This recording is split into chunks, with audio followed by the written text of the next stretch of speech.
بسم الله الرحمن الرحیم. جناب استاد سلام و احترامات بر شما. سوال من این است که برای روزادار کدام اجرها می باشد؟ خب اجرهایی که برای روزدار می باشه، اولی است که انسان روزدار گناهاش مغفرت میشه. پس انسان در طول سال گناههای بسیار زیاد کرده.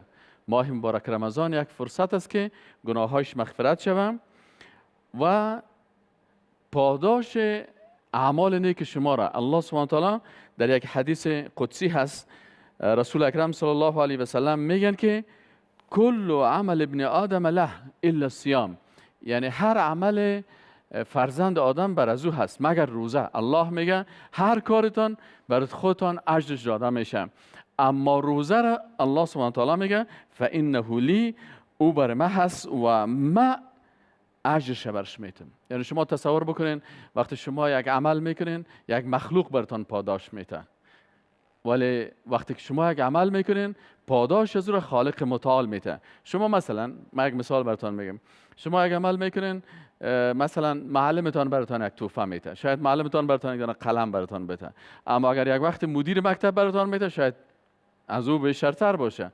و اگر امی چیز یک وزیر براتون میته و یا یک رئیس جمهور براتون یک تحفه میته، باز این تحفهش بزرگتر شده میره.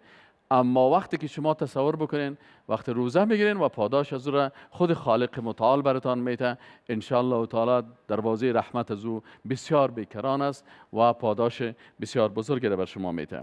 و همچنین روزه خوبیشی است که الله متعال، رسول اکرم صلی الله علیه و میگه که برای روزدار للصائم فرحتان، برای روزدار دو خوشی هست. خوشی اول روزداری است که اذا افطر، وقتی که شما افطار میکنین براتون یک خوشی رخ میده. و دیگهش میگه خوشی دومیش که بسیار خوشی قوی هست، اذا لقی ربه فرح بصومه، میگه وقتی که خالق خدا ملاقات میکنه اونجا باز از روزه خود خوشحال میشه. روز قیامت است که هر کسی در غم و درد و امو اعمال زشتی که کرده از خاطر از او میترسه، ولی روزدار وقتی خالق خدا میبینه بسیار خوشحال میشه به خاطر از اینکه بر از او یک پاداش و اجر بسیار زیاد است. و یک چیز دیگه هم است که روزه برای انسان مسلمان شفاعت میکنه.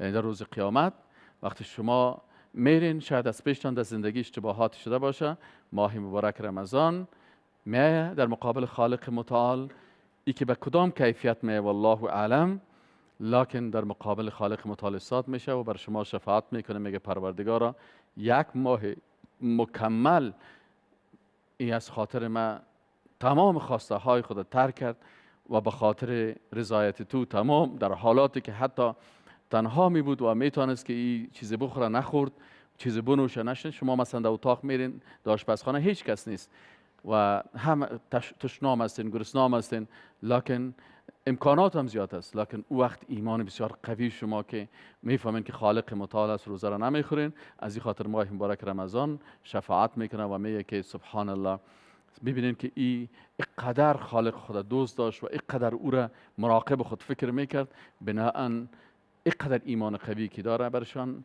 مستحق شفاعت رمضان در ماه مبارک رمضان در روز قیامت ان شاء الله تعالی شما میشین.